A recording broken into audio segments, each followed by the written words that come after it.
Welcome to Loleventvods. Watch the full game of today's LTA 2025 matchup. Most of the game had a lot of control there. Very, very good looks, especially from Saint and Licorice towards the end. So, draft will definitely change, though. Fearless, DSG are saved from Yone and Abessa again. That was a terrifying combo, man. I don't want to see that one ever again. Actually, as a spectator, maybe I'll take it, but definitely not if I'm on the receiving end of that one. But it was disguised with a decent start to the game. I want to highlight that, especially Castle. So that was the blind pick Rubble. Licorice's counter pick didn't exactly pay off for laning phase. Yes, it showed up huge later. But if Castle can get another good matchup, that seems to be where Disguise can find early leads. We got some good crowd signs here again today. Coming out to support the squad. All right, first pick. What'll it be here in Fearless?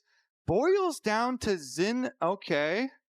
Very high prio jungler. Very good at skirmishing. And like we had kind of talked about in game number 1, Lan and LYON themselves have found a lot of success skirmishing with Xin Zhao really early on. A bunch of their early games really were off the back of them winning these river fights. Most like big champ, 3-on-3s. Yeah.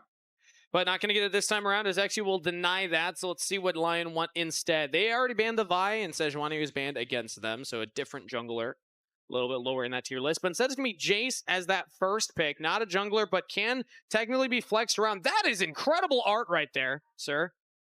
And then, okay, well, we already saw that one. Thanks for covering up the Still good, though. thing. Still good. I need to see that one in person later. Okay, so they slammed down the Jace here for Licorice, though. If Castle really wants to be known as rock solid, and there we go. Now he would pick the Malphite. True, he would. Into the Jace. Also, shout out, I think actually was hovering Katarina for the person holding that sign, if I recognize think you're correctly. right. Yeah. There he is. This guy's a staple of the LTA arena, by the way, the Riot Games arena. Do you have the horn on you? I'm looking at him right now. He's got the horn as well. He always brings a big horn that he can put beverages in. Yeah, it's great. Probably not recommended in the arena, so I shouldn't be highlighting that part. But it's going to be the Ezreal plus the Talia locked in for Disguised. We got some stinky Teemo mushrooms over there. He was like, run. No Teemo picks, though. We have not had a Teemo pick in a long, long time. Just saying, we could up the Teemo picks. Technically, we could. That's a Raz drawing if ever I've seen one, by the way. What is it? What does that mean? It's not like a block person. Stick figures, yeah. Okay. All right, well, back into the draft, though. Banning out some of those tanks, expecting Castle to be rock solid and pick them into the early Jace pick. Some good protection bans here. Both the Yorick and the Scion, very good into Jace. And Castle, after the game that he got blasted by Bwipo's Yorick, he then picked it up. So they know they have it in his arsenal and trying to get away from that matchup. And also, it signals to me that they might actually... Well, I guess they already have the Jace. So yeah, they're just going to go for the 80 carry and then save that support pick for Lions yet again. So Ashe locked in, a little more setup here. They have a lot of pick tools now between the Ahri Charm, the Ashe Arrow, and also Skarner just finding somebody out of a brush. Yeah, and Xin Zhao is not a mobile champion. Whoa, so definitely a viable pick target. That's Nidalee top lane. Yeah, Bwipo's all over that, bro. Nidalee top lane, back again. It's very annoying, but I don't know if we have until you see someone successfully win a game with it. I don't think you default to trust with this type of champion. Even though I feel like all top laners like to play that type, because you get to be super annoying, you get to get some, some winning lane. But until your team has actually won a game and proven that you're going to be able to win with it, I'm a little bit skeptical because you're playing into very good team fight. A Skarner and a Braum here will be very good 5-on-5 for LYON. You are picking it for the lane into the Jace. And we just saw Bwipo pull this off earlier today. Split push will be the name of the game for DSG. Whoa. They've got a Nidalee top. They've got the Talia. So it is split push versus team fight and pick here. Will DSG be able to avoid enough Ashe arrows and attempted picks there with the Ahri to be able to get their split map off? It's definitely a dangerous proposition. Because LYON have a lot of tools. Plus, they have some pretty good front to back. Certainly so. With the Skarner and the Braum pretty tanky. I will say another reason that Italy surprises me is DSG so far have been the least fearless of the teams. They have the least unique champ picks. So this is definitely going into territory that we haven't seen. Okay? Times are changing. Idaho head coach now giving that fist bump right there. Non-subscribers, a reminder that we will see you in 30 seconds. But for everybody else sticking around, we got game 2 of Disguise versus LYON coming up here. If LYON can win this, they will lock 3rd seed in the groups and play up against Dignitas in the elimination matches next weekend. Disguise hoping to take that spot instead with a reverse sweep. They need 2 wins in a row to get that. Let's see if Disguise have it in them or if LYON can shut them down. All right, on to the Rift. Everybody's going to be looking at that Italy top. But when you've got a Braum, level 1s are a enticing possibility here. So they do get out fairly early, but DSG gets some visual confirmation. They were trying to slip into the brush and chase them out. DSG playing very defensive to start off here. No early invades, but you always have to be aware of the potential of Braum invades, even in pro play. If you're playing solo queue, always invade with Braum. That's my general rule. But in pro play, we still do see it as LYON actually will go for a cheeky little invade on the bottom side. Unspotted so far, but not going to find anyone there. Checking around. Minions have spawned. Adilan drops a defensive ward on his own Raptors. Yeah, because you always want to be able to see if they are actually getting the vision or not, but you don't want to get yourself in danger. So that's why it is super common. They get their own ward onto Raptors as well, which was not seen. Ooh, look at that, by the way. Castle, yes, KDA aside, that's a high damage per minute and 41.7% of the team's damage. Wow. That's He was cooking. That's some rock solid gameplay right there. He was cooking. I expect his damage numbers to be very high this round too, because top lane Italy, your gameplay is you go for auto attacks constantly, jump in and out of this brush. Another big thing is that grasp on champions that can transform from range to melee. You want to get your range auto attack off while it's in the air. You turn back into melee. You get melee value for this keystone while still being able to abuse range is one of the big reasons you know that they go for it here. So lots of sustain, lots of pressure there, and use the brush to drop minion aggro. That's why Licorice put a ward in the first brush here. So that he can't instantly, quickly drop it, but it's just abusive, Kangas. It is, and you know, we've seen Jace be able to do that, but instead taking the Conqueror for this specific matchup, so probably a different focus here, because the Nidalee does just have the ability to kind of outrange you, outdamage you with a lot of these autos, and also being able to heal up with the trades means that you can just always win the trades over a long period of time. Gets the push in the top side as well, as XU's actually clearing up to that top side of the Rift. So is Adilan, and I don't believe he was spotted on that ward. So XU's going to go for an invade onto the buff here. Adilan actually avoided the buff, went straight to the Krugs. Yeah, because he's going for the hard farm route, so XU will chase him around to the Krugs as well. Stealing away the mini ones is quite good here, so he kind of splits it there. And his solo laner is the Nidalee, so Castle constant pressure is why he wants to go for this game plan. You always play off your pushing laners there, so he's able to use the pressure. Adilan comes back over, but he's on a ward. XU's got some pretty good vision of both areas here, and Adilan does not have smite, so I don't know why he's kind of wasting time sticking around here even. Yeah. You have no smite, like there's no opportunity to even contest that red buff, so he's just got he's got no camps on the bottom side. Oh, but he's gonna stay even top side. He didn't finish the back. There's a ward in that brush. Yeah, so we don't see it on the minimap, but there, thank you observers for highlighting it. He's now spotted. So Adilan just wasted probably 20 seconds of time, roughly right there. Could have been going towards that bot scuttle. Can Castle throw a spear at him to stop him again too? That would be truly, truly painful. Okay, he does get it off. At least the Skarner gets the reset now, but is going to be troublesome because XU here on the Xin still has this full blue quadrant to go for. He actually stops off and wants to come pressure topside again. This is such an XU play, man. XU will do this all the time. He just leaves the camp, says, I am not interested in the CS numbers. We just saw the Skarner back. We know he's heading bot side. Licorice has no backup. Saint even teleported mid. Can Licorice survive the dive? Flash available, and that is it.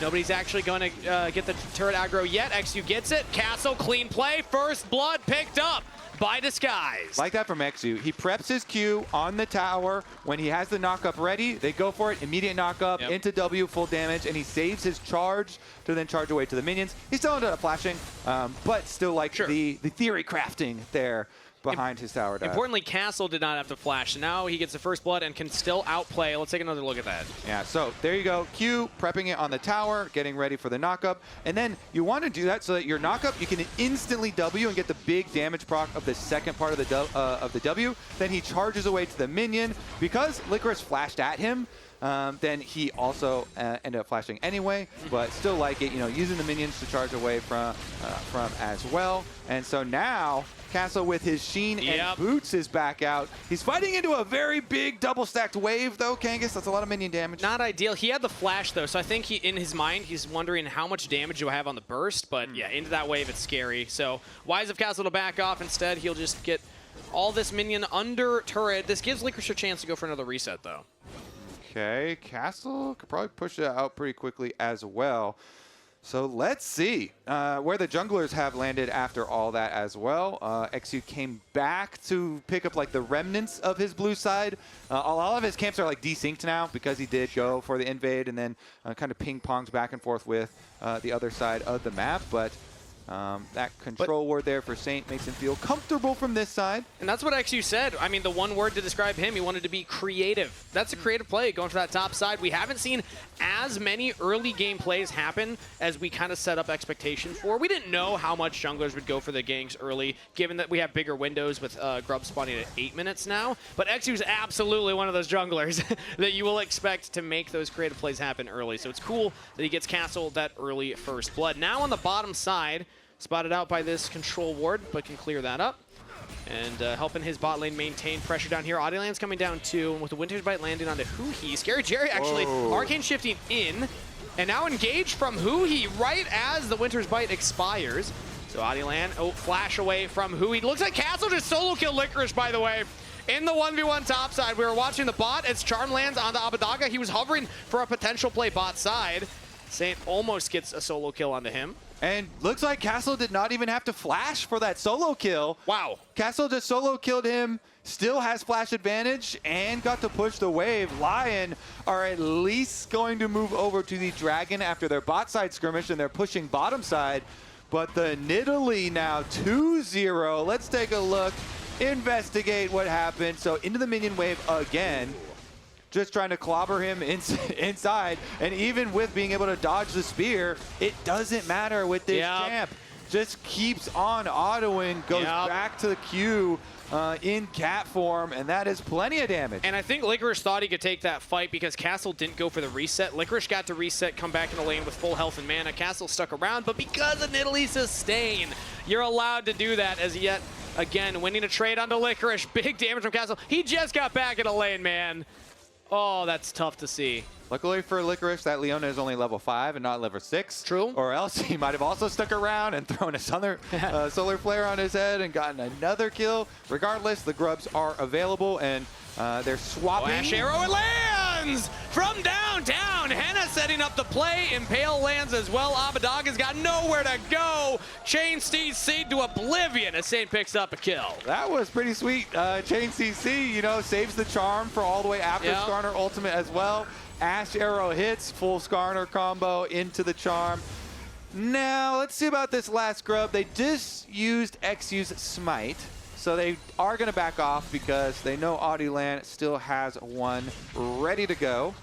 Still though, Licorice is down to the bottom side of the map trying to push on that tower, and he does not have teleport. You know what's interesting? The fact that LYON, the team, is not immediately going into that grub.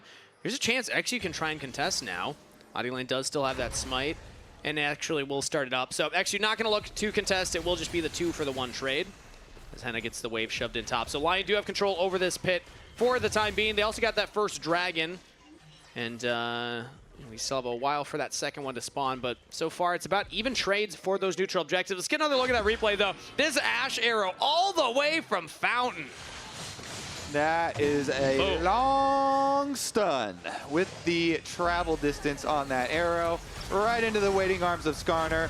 So he hasn't gotten to move yet, and he still has not gotten to move. There was no not even a 0.01 seconds between any of that CC. That was perfectly layered CC from 100% to 0. That's one of those moments you check the death report and you're like, yeah, I was CC'd for as long as I was in combat. Not much you could do about that one, unfortunately. So that's now gold onto Saint as the Ahri here. A little bit ahead of Abbedagge in that solo lane matchup, but it still kind of comes down to the top lane here as Licorice gets a decent trade to start off, but Castle will just heal all of that back. It really doesn't stick onto the Nidalee. Yeah, Nidalee basically is the DSG lead there with the extra 1,000 gold over the Jace. And the thing with Nidalee too is that you can roam around pretty quickly. Because of the move speed through brush, going into cat form, hopping around. So Licorice, every time that Castle pushes him in and goes for these trades, he also then has to call, hey, I can't follow this Nidalee. So Nidalee's coming in, trying to get some, shallow vision through our jungle. Just lots of annoying things. Saint is going to have to ult. Yeah, has flash available as well, actually. Doesn't burn anything, because the rest of DSG do not force him to. If XU had gone for a Wind Becomes Lightning, I think you get it, but yeah. He has to use the ult though, so that's a kill tool. That's not going to be there for him. Castle, another solo kill, maybe onto Licorice, dodges the spear. Castle has flash, doesn't want to commit for it. Again though, every time he gets beat up and pushed in, there's not much that you can do about it except for tell your team and update them on the situation. He's like, again, I'm getting beat up over here, guys. It's not getting better. It's not getting better. Watch out for the Nidalee. Yeah.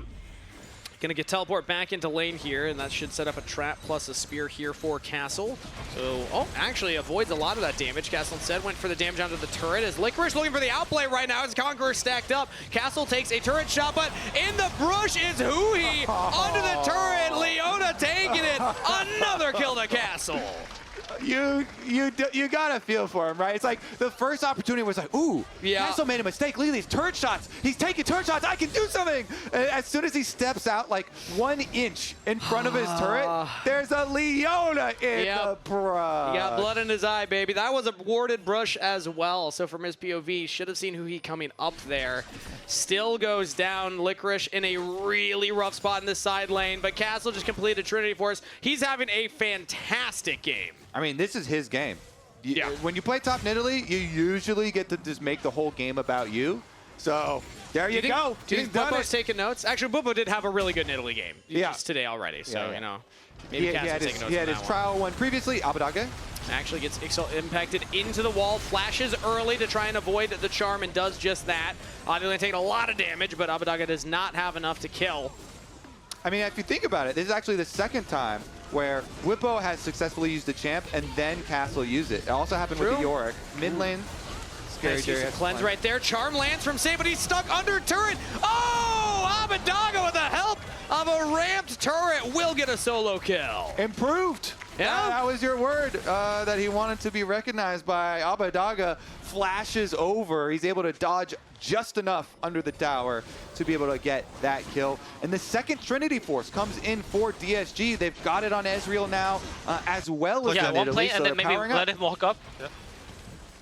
Can you? Are you showing top? I don't know. Braum could have put a ward here. Small chance. Yeah, they didn't show, guys. They didn't show. Chase flash. I'm ulting here. Good. I got it. Nice. Dragon a minute. Nice, good shot. Good play. Sorry. Yeah, rough from the Licorice side, but from the very beginning, who he's like, let him walk up. Yep. And then Castle's like, ooh, I'll take a turret shot, make it look juicy. Lull him into a false sense of security right there.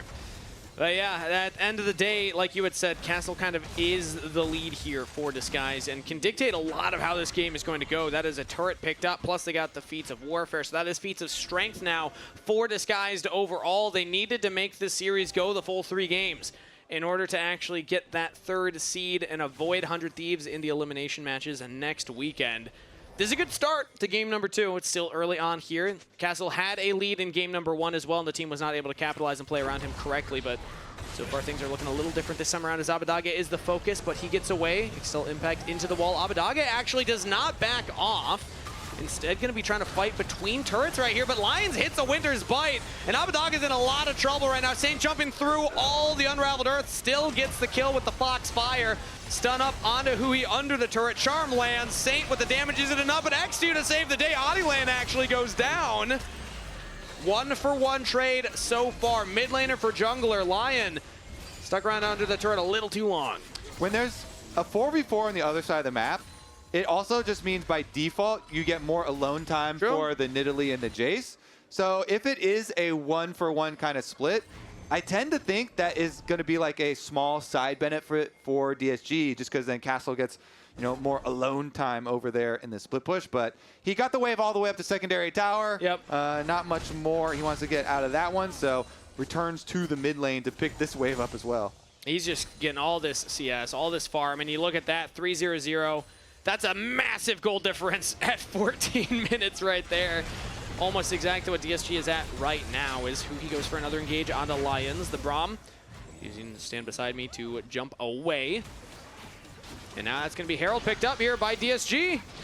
It's a very useful tool here. When you've got the split pusher, you've got Nidalee, you want more open space. Scary Jerry. Flash out from Jerry there. Saint forcing it, only using the ultimate. Spear Rush will be down, but still, I mean, that's pretty worth it. Now Scary Jerry doesn't have summoner spells for a couple more seconds. Lion could try and use this to maybe force a play into the top turret, but Castle solo onto Licorice yet again. The story of this game has been about the top lane 1v1, and Castle forcing Licorice out yet again. He can dodge his spears, but he cannot stay in this lane. At least Licorice could be like, well, there's minions dying down there at the tower that he's not getting while he's chasing me off the map. So, you know, at least getting some CS for himself and surviving. You gotta count the small things. Count the small. Hey, he'll catch this next wave too. So at the end of the day, actually nothing really happened there.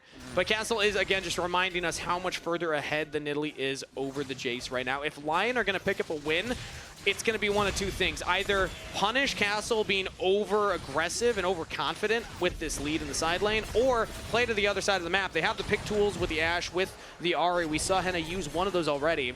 But right now, the name of the game is just survive under the mid turret here, because the Herald has dropped and Disguised are looking to start their siege. Yeah, juicy Herald There's charge the arrow. right there. And now here comes Adilan, and only the ultimate on the one. It's Huhi under the turret, but that should be enough. Lion pick up a kill. Nice setup as Abadagi now flies in, but he's all alone. Impacted into the wall. Henna's got the damage. Lions is right there. 2 kills to Lion and Scary Jerry. Arcane shipped away, but no flash because of the earlier play. Saint can continue the chase. Lions flashing in with a Winter's Bite, and Saint picks up the kill. Lion find the engage. They chase them down. Only 2 survive. The Nidalee's gonna use teleport as well to the top side. Castle at least wants to get that top tower. Oh, Xu's in trouble too. He was not able to fully retreat back to his own turrets. The Saint is here, just has to land the charm, and Xu actually dashes away with the flash. Xu gets to safety. He does survive, and Castle's gonna be able to get the top side tower.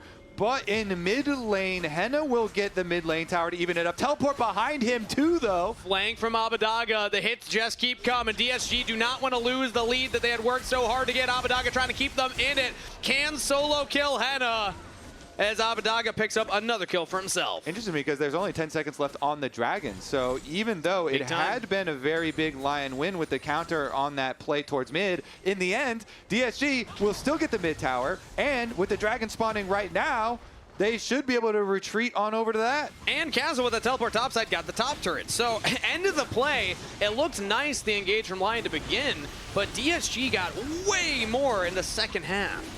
They do get their objective. Cutting down on some of the gold here, though. Lion really do need just the gold from a lot of these kills. Let's take a look at it. So it was the super blast cone. That's nice. To get Adilan, he was able to get the Nidalee flash, plus still grab the kill on the Leona. And then Abadaga is to Leo wall in into a very compromised position for him. Makes it really rough. Of course, then you know, the Braum does have flash. Scary Jerry doesn't, but Lions does. So he's able to collect that one too. And let's see what can they actually do with this money. If they're able to get another one of these picks, some of these engages with Ashe arrows, or if DSG can actually remain very slippery here. I guess Castle now has no flash, but I would still say chasing a Nidalee is so frustrating and so difficult. Yeah. They should probably just keep going for kills on other members of DSG. Or in Italy, I mean, it's hard to chase, but also doesn't do that much when it comes to the grouped up team fights, which is what we saw DSG go for right there. You do want to play for that side lane, as right now is playing for that side lane. CC'd under turret, they just don't have the damage. With a Stairs Gauge as well, Big Shield comes in. Castle is just fine, but the turret is the focus. Lion do pick it up. Okay, some more gold here for their very solid team comp with their very beefy front line. Let's see, as there's not gonna be any more like easy objectives very soon. So they're gonna go for a attempted pick. Okay.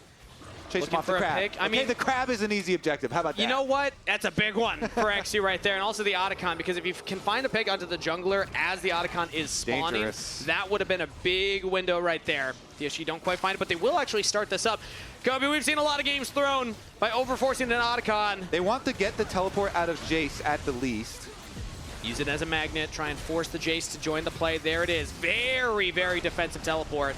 Does not go for the flank, instead going to go for the front to back. But DSG, they're actually committing to the Otacon. Audieland's going to have to find a way in there, and he's not going to find it. DSG are able to disengage who he flashes away from Audieland's ultimate, but Lion, they might look for the chase. Saint goes in with the ultimate. Scary Jerry, Arcane shifting away. DSG have survived the assault. They get the objective, and they get out of there. Abbedagge actually peeled so well, blocks up so much space here with the Taliyah through that tri-brush. He delayed them a long time. He did not let Audieland get in for a contest. So DSG, they force on the Otacon, they successfully get it, and that extra power of the buffed up flowers kind of swept up in their area. Ooh. Teleported from Abbedagge now does not have the Weaver's Wall. Saint does not have ultimate, but does have the flash, and we'll have to use it there. Okay. Goes for the turret, picks it up, gets teleport out of Abbedagge, but has to use his own flash to survive. DSG fighting really, really hard here to be able to stay in this series, keep this one competitive. They've got the extra dragon, the buffed up flowers, so even though they're down 1 on the flower count, since they're all buffed up by 25% in effectiveness, they've got more value there. And the bigger thing is also just the slow. If you get that one kill, suddenly you can start chaining that into others because you're going to slow down anybody else that's nearby. Lion are going to have to be very respectful of that. But still, I think that Lion just have more engaged tools available to them. Yes, DSG have Huhi on the LYON, a very solid engage option. But when you look at Lion's potential for picks, they've been using it great so far, and that is still going to be the name of the game for them. So Castle, I think at this point it gets harder for the Nidalee. Yes, you're ahead, but when you have these long lanes, you're not hitting outer turrets anymore. Like if you're playing the side lane, you're walking up to the tier 2s. It's much easier to get collapsed on at that point. Yeah, gotta be a little bit careful, but a lot of escape tools. Let's see about the rest of the squad, if they're able to stay safe, because Ash Arrow is ready. And maybe Lion, instead of playing into the Nidalee, will play into the rest of the team. Scary Jerry uses the cleanse, does not want to play around with Audieland hitting an impale. Yeah. Somebody's going to have to answer the Nidalee, I guess. They're going with the strat of that we kind of recommended. Go for picks on other people besides Nidalee, but then you're paying the Nidalee price. Yep, you're going to lose the turret. The Nidalee price is 800 gold for your team. Let me tell you, it gets a lot easier for the Nidalee to hit a tier 2 turret when you see all 5 members go for a pick somewhere else. Nice little buff there. And now, Audieland again looking for an engaged. DSG need to be careful. Need to play patient enough to not get picked off, because yeah, the Ash Arrow is down, but there's still Charm, there's still Impale. XU's able to get out of that one. Dragon's up in 15 seconds. It seems to be the setup as Castle's back is canceled rather. Still has the teleport available, so we'll probably look to group up with the rest of the team for this objective. Teleports right back out for the early reset. They're already in position. They're going to try and burn it down while DSG are pushing mid. Or DSG can take mid turret for it. They don't have to contest. Yeah, Lion are burning it down while DSG are going mid, so they're going to sacrifice. They're going to open base right now. Okay. I mean, I like this call from DSG. This is something that, again, takes a plan. It takes the team committing together. It stops their dragon stacking, but it's more gold in their immediate pocket right here, and it's all 5 members with the same plan, but now Lion's plan is to punish. Asher lands, XU locks down, and here comes the Excel's impact onto Huhi, but that's the front line. That's a tank, and the appeal onto 3! Audieland sets it up beautifully for the rest of Lion. Saint with the resets, double kill picked up. Spirit rushing into the back line of DSG and Castle. That gold lead don't mean much when there's 4 Lions chasing it down in the jungle. Another kill to Saint and Lion pounds. Wow, they open base strat and it works. Sacrificing towers, they get the dragon and they get the positioning, Kangas. Look at the Skarner. Skarner came up from the bottom from Dragon. Adilan did not recall reset with the rest of the team. Yep. So when the Ash arrow lands, he gets in for the Dream Skarner ultimate. The Talia just barely got into that one as well. The triple Skarner ult, that is what you dream of with the rework of this champion. And exactly what Lion needed in this game. Oh, it's incredible. The pick tools to set them up, but then the team fight tools. It's the Impale plus the Glacial Fissure on top of it. They were just, couldn't move. DSG get caught out of sorts here, and they got some gold in their pocket, but now it's dead even because Lion win the after fight. And look at that damage from Saint, man. This is why we keep talking about Saint. He's able to put on performances like this. And now Huhi getting impaled yet again, caught out from the rest of his team. Braum passive does stun him up. He's got the aftershock, but just not enough of a health bar here. Tries maybe for another re-engage. It buys time. Adilan looking forward.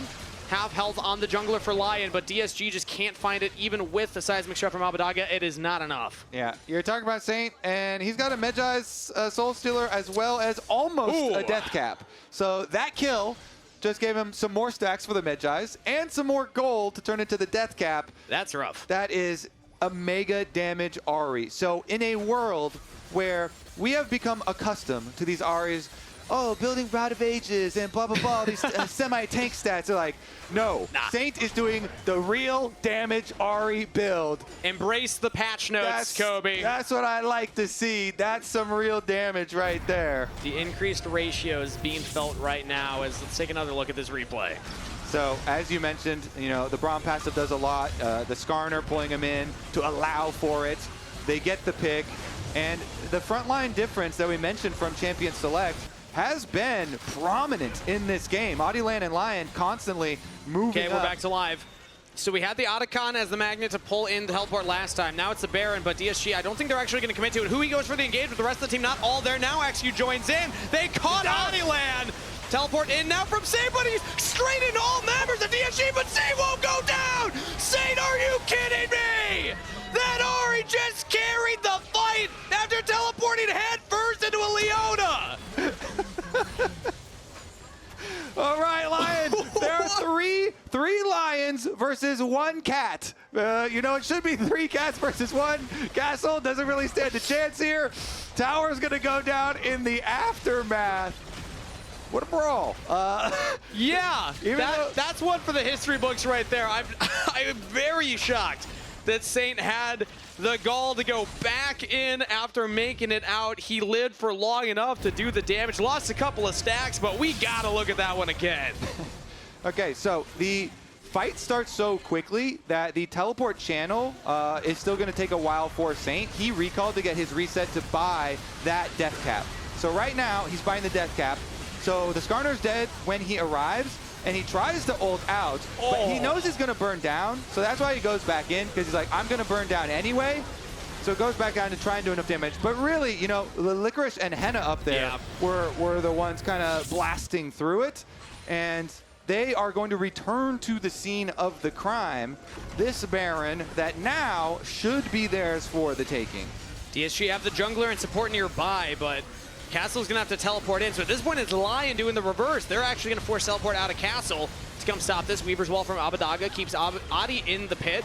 Ashera goes out, lands onto the mid laner here, but no follow-up as now re-engage here from DSG, trying to get onto the back line. Big seismic shove, but just not enough damage. DSG have already lost their front line. They've lost their mid laner. It's down to Castle and Scary Jerry, and they just don't have the damage. Lion push through. Disguised will fall. That is going to be a clean ace for 0. Lion get the team fight and the Baron. They're going to get the Baron. They can collect the Dragon at their pleasure as well. Lion now full control of this deciding game. Yep. I mean, we gave all the story for Disguised, the one-word answers for how we can describe them as players, but at the end of the day, LYON are the team that pushed C9. LYON are the team that we've been talking about all split as maybe that one that can punch up, and they are making quick work of Disguised in this series. And Saint's gonna restack up to 25 stacks off of this team fight. So they go for it, who he's in, they get a seismic shove on 3, but it does not matter. They re-engage here, rip them apart. Too tanky of a front line on the side of LYON. Saint kind of dances back in, able to pick up the last one as well. Constant with the resets. Yeah, solid work right there. Hard to get through the Braum. Effort was seen from Disguised, but LYONs just holds the line here. Kind of been the unsung hero of this game. I know it's Henna setting up all these big Ash arrows. It's Saint with the flashy plays. Licorice coming back after the disastrous laning phase, but LYONs on the Braum here. Solid performance. I mean, this guy in his first split playing in the LLA makes it to international performance, makes it to the finals of his own regional league, has been to multiple international performances, and has been really hyped up from Latin American fans, saying this is the support that we want to highlight here, having a really good performance in the LTA, especially in the series. All right, back to the game plan from DSG, though. They can't really change game plan away from Nidalee split push once you have the Nidalee. Yep. So they're like, all right, well, they've got Baron buff. Still, we're sending Nidalee to split push. Okay, but now Licorice is going to try and answer. Yeah, Licorice has gotten enough gold. I actually think he wins this 1v1 at this point. Castle's gonna go down. Licorice with the revenge store finds his own solo kill, as Disguise will have to try and hold the line, but they just cannot do it.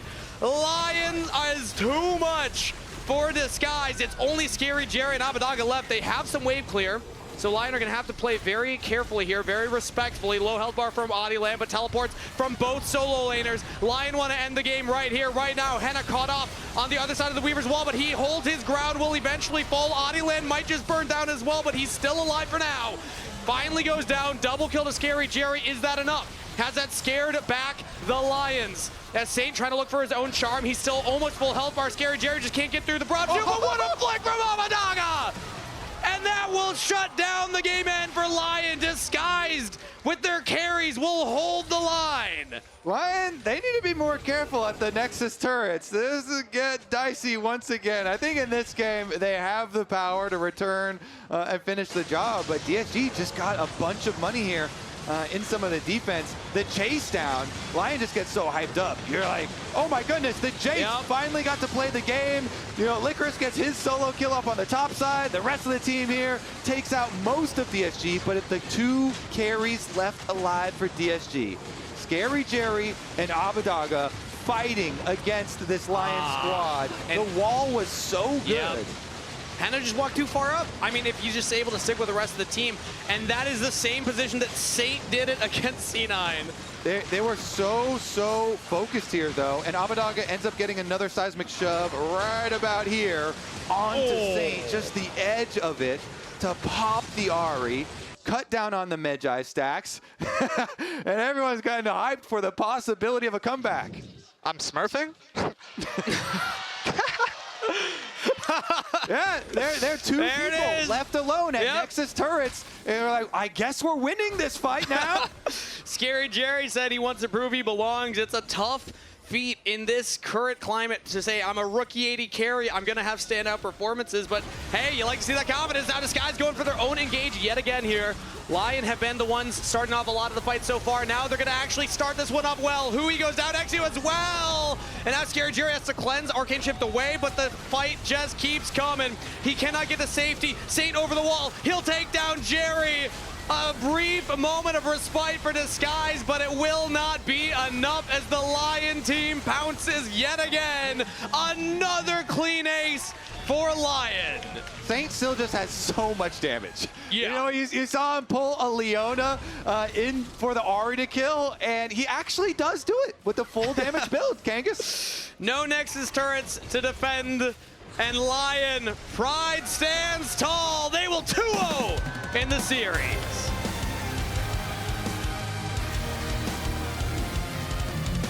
Big stuff there for LYON. That means in the cross-group matches,